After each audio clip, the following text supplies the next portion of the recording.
I, female 25, found out my fiancé, Damien, male 29, had been cheating on me a week after he proposed, and I ended up figuring out the identity of the girl he was cheating on me with as well.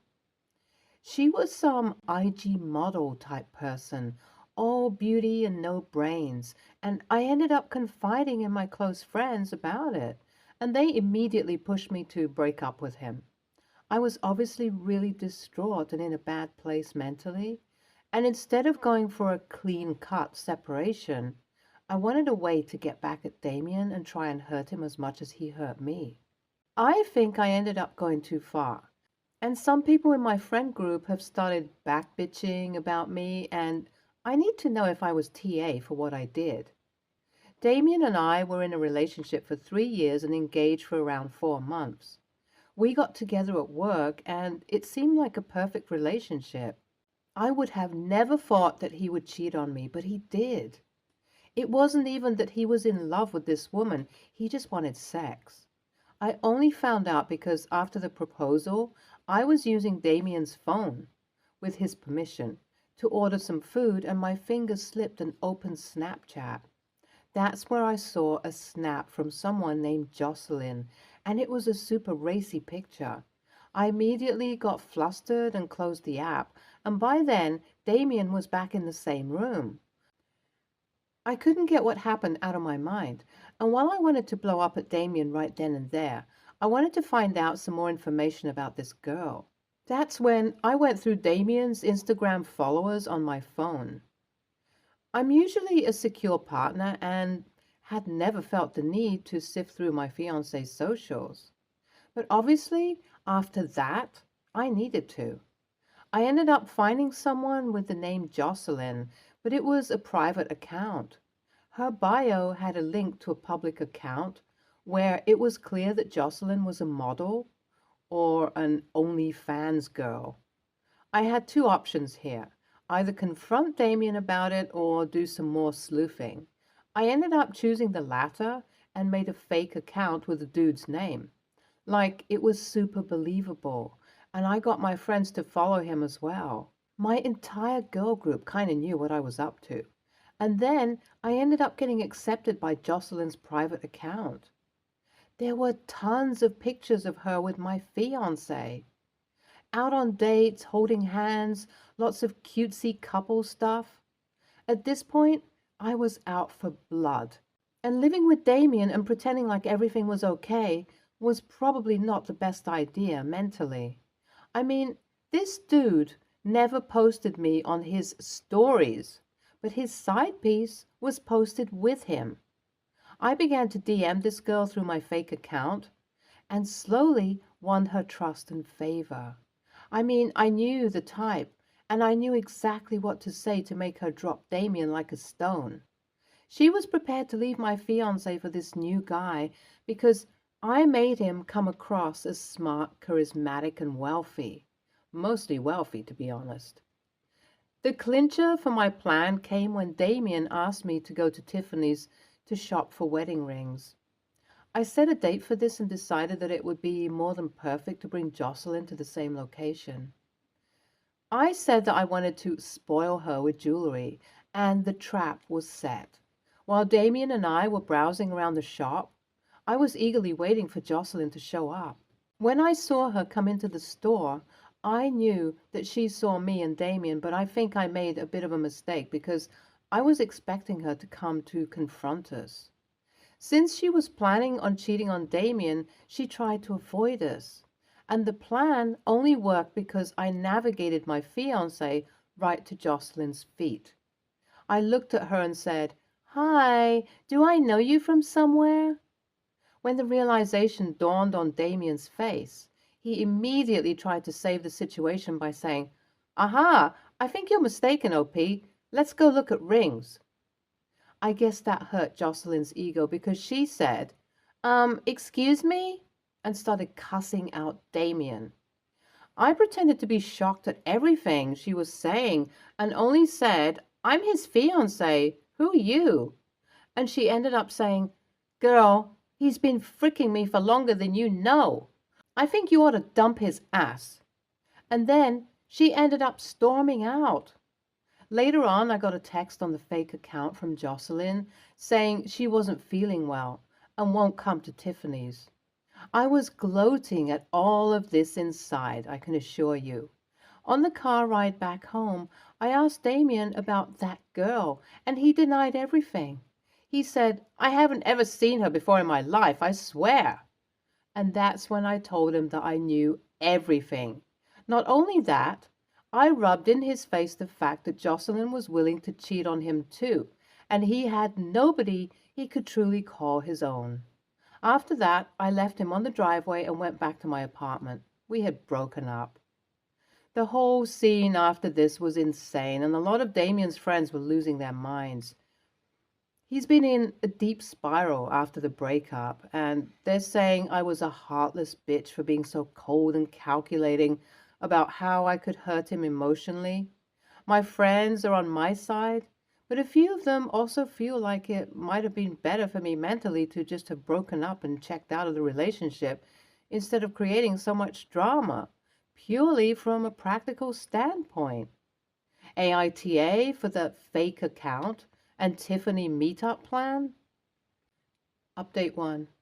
So, after a lot of back and forth, discussions on text messages, and overall jawing about whether what I did was right, I fully acknowledge that I behaved in an immature fashion, and that even if Damien is an a-hole, I was creating more trouble for myself with everything I did.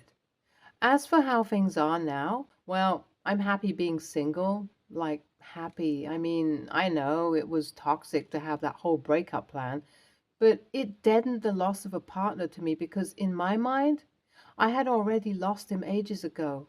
So, in that way, there is kind of a silver lining. As for Jocelyn and Damien, they are also through. The problem with that is Damien knows how badly he screwed up by being with me and is constantly blowing up my phone to try and get back with me, while Jocelyn feels like I manipulated her into cheating on her boyfriend, our boyfriend who even knows what to call it, and has been using her Instagram pull to try and force me off of social media. I've gotten tons of hateful messages from people who don't know the full story. And I have half a mind to release all the details I have out into the public because that'll teach her a lesson. I've messaged her from my real account and told her to stop driving her followers to slander me, and I'll see if she complies. Otherwise, I might as well add fuel to the fire. Update 2. Jocelyn got even worse after I asked her to back off, to be honest. She isn't even focused on the fact that she lost the relationship, but more on the fact that I tricked her. One of my friends sent me a recording from her Instagram live where she flipped the entire story around to make it seem like I was the bad guy and said that Damien cheated on her with me. With all of that in mind, I decided that since I had screenshots of everything, it was time to put everything out in the public. It is an ugly thing to do, and to be honest, I would have preferred not to do it, but it's best to fight fire with fire. Well, it led to a massive chain reaction, and like Jocelyn's gossip is on every app's trending page. A lot of her livelihood has collapsed since people aren't willing to sponsor an influencer who's the butt of every joke. I feel a little bad about it, but to be honest, she messed with the wrong person. As for Damien and his pathetic attempts to win me over, I tried to get the message across by blocking him on all social media platforms. But then he started trying to communicate with me via his friends, and that was a big no for me. Like, he didn't want to show his face to me, but our mutual friends would always bring up casually, oh, Damien feels like shit for what he did to you. He's not eating, sleeping, anything. And I always respond to this with a clear message. I don't want to hear about it. I've had to cut off some of my friends because they didn't respect my wishes and kept trying to manipulate me into feeling sorry for my ex. I will, however, start working towards moving on from all of this because it is taking up a lot of time and creating a lot of drama. I admit that I also played a part in it, particularly by outing Jocelyn, and it was done after repeatedly telling her to stop trying to mess with me. So I feel like it is still justified. Update 3. It seems that Jocelyn ended up moving out of state. She's deleted her Instagram page, and I heard that she left town. Good riddance, if I'm being honest. I never got an apology from her for the way she behaved, and I genuinely feel like she, along with Damien, is beyond saving. I wouldn't even have found out, but one of my friends mentioned it while we were out for brunch. As for Damien, I don't know what he's up to, but he's finally stopped trying to win me over. Again, good riddance. ESH, I don't think you're a major a-hole, and obviously, Jocelyn and Damien are grade A jerks, but it was definitely overboard to concoct such a long-winded breakup plan. NTA, this dude is a cheater, and his side piece is a malicious person. I found it hilarious that you went so far as to break up with Damien, and if anything, it's taught him to treat people with more respect. Is it immature? Yes. But you're young, and people do dumb shit without being an a-hole. And you're one of them. Next story. A little context said friend weighs 350 pounds. The only reason I know this is because we did the BMI thing on TikTok. Anyways, whenever we'll go to the mall, she'll continuously make us stop because she's out of breath and needs to sit. It's really annoying because it takes the time we have to shop. Not only does she make us sit, but whines about how tired she is while we're walking. It's gotten to the point my group of friends and I have been debating whether or not we should even invite her at all. So I was like, what would fix this? Why doesn't she just use those mobility scooters? First, she wouldn't be as tired and out of breath, and second, it would fix our time issue. So my friends and I FaceTime her and basically told about our idea and asked if she was down with it. She almost busted a tit over this and went on to ask us if we were saying this to call her fat. I said no, and that we were asking because we can't deal with her constantly having to stop. Basically, how I didn't get why she was so offended when we were just trying to help. She called us awful people and started saying how she couldn't control it because of her weight and we just needed to deal with it. I went on to say she was being selfish and asked how was it fair to us we waste all of our time because she makes bad food choices, and said it was either she used the scooter or she could stay home. She went on to cuss me out and hung up. All my friends think I was being nicer than they would have been, and they're completely on my side. My mom thinks I was a little harsh. She said she probably would have done the same thing. It got me thinking if I was the actual a-hole here. So AITA? NTA, 350 pounds or 175 kilograms is morbidly obese. And that is obvious to everyone. You haven't highlighted anything or called her anything. Maybe you challenged her denial. The physical condition comes with massive limitations and physical stress. It's her life and her body, and she can do what she wants with it. But equally, this applies to you guys as well. If you don't want to shop like that, she has to accept that. But she will probably feel left out, and you can plan another group activity with her. Maybe with movement that is easier for her, like in the water, because if that's her current cardiopulmonary fitness level, she's going to have big problems in the future, regardless of the kilos. You aren't the a-hole for asking. But when she said no, you needed to probably put a boundary out there for future planning. Hey, I only have X amount of time to get my shopping done. I would love to have you there, but your frequent need for breaks makes it so I can't accomplish my goal. Here are my suggestions. Use the mobility scooter. Wait at a cafe for me to finish shopping and I can meet you when I'm done. Not come on shopping trips anymore. I love to hang out, but understand if you aren't comfortable with the scooter, I care about you and value our time together. Going against the grain. And I know people say that all the time when they're posting something that is in total agreement with the overwhelming majority position.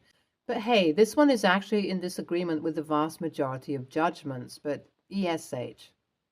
She shouldn't be burdening everyone with her whining, which, unlike the needing to rest, she could actually control, and shouldn't have exploded at you, but you were attempting to take away what sounds like the only form of exercise that a morbidly obese person is getting. That is unfathomably bad advice, akin to telling an alcoholic in recovery that they should go back to drinking because you enjoy their company more when they drink. What do you think that using mobility scooters instead of walking is going to do for both her obesity and her ability to walk in the long term? Next story. I, 55, female, have a friend, Jean, of similar age. She's not what I'd call a close friend, but I've known her for a long time. She's the type of person who always thinks she's right and won't back down easily from anything. A few months ago, she had a toothache and asked me which dentist I used. My dentist is amazing, so I recommended him. She has a dental phobia and asked me to go with her to her appointment. He was lovely to her, spent a long time talking to her, explaining everything, put her at her ease. She had a big abscess under one of her back teeth. He said it either needed root canal and a crown or extracting. The root canal crown would be the best part of £1,000 total, and he was really clear to her that it was a big abscess and there was no guarantee the root canal would work. He actually said the odds were 50-50, and it might be better to extract the tooth and put that money towards an implant or bridge instead. He said he could offer no form of guarantee, refund, if problems happened. He was clear in what he said. And I know she heard and understood that the odds were great. She decided to go ahead with the treatment. I went with her to one further appointment, but not all of them. Fast forward a few months. Everything was okay initially after the root canal and crown, but then she got another infection. She had antibiotics, but the problem persisted and she ended up having the tooth out. She is livid. You'd think he was the worst person in the world from what she says about him. She wants to sue him and has been to a lawyer to get advice. She is claiming that she wasn't properly warned that the treatment may not work. Apparently the lawyer is confident she'll get a payout. He's told her that it'll be hard for him to prove he properly warned her, and dentists are insured for this stuff. They think his insurance will pay out because it won't be worth their time to try and defend it. I am really annoyed at her for this because I know she's lying about not being warned.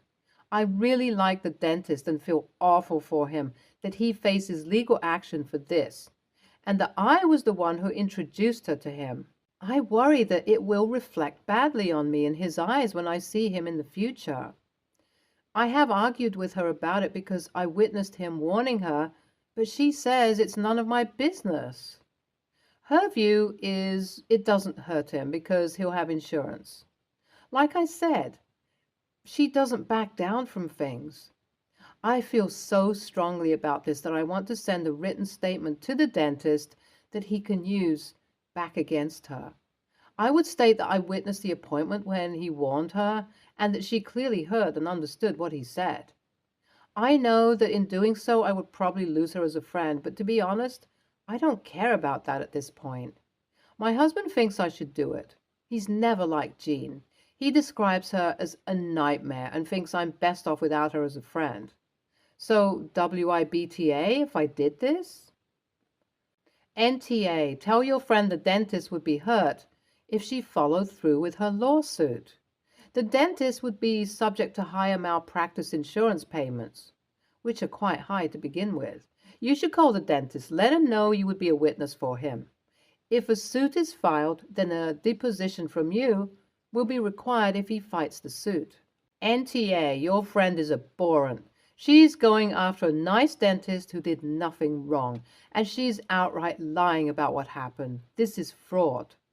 She's openly said she's doing it because he has insurance and can't prove that she's lying. I'm so appalled. Normally, I'm a big believer in minding your own business, but this is just so wrong. He has insurance, yes, but his premiums could go up drastically if there is a successful suit against him, not to mention the possible effect on his reputation and the emotional effect of being sued when he did nothing wrong. This will hurt him. Do it. And if you lose the friend in the process, honestly, I would put that in the win column because she is an awful person. NTA. Her intended actions may have catastrophic consequences on your dentist practice and livelihood. Definitely write the character statement, and if it's not an impassable hardship for you, offer to provide eyewitness testimony on his behalf in any legal proceedings your friend may advance. Lastly, consider dumping this friend. She's proven herself to be dishonest in a way that is actively harmful and malicious, and she will have no qualms about treating you the same way should she perceive there's some financial benefit in it for her. Stay tuned for more stories from our girl relationships.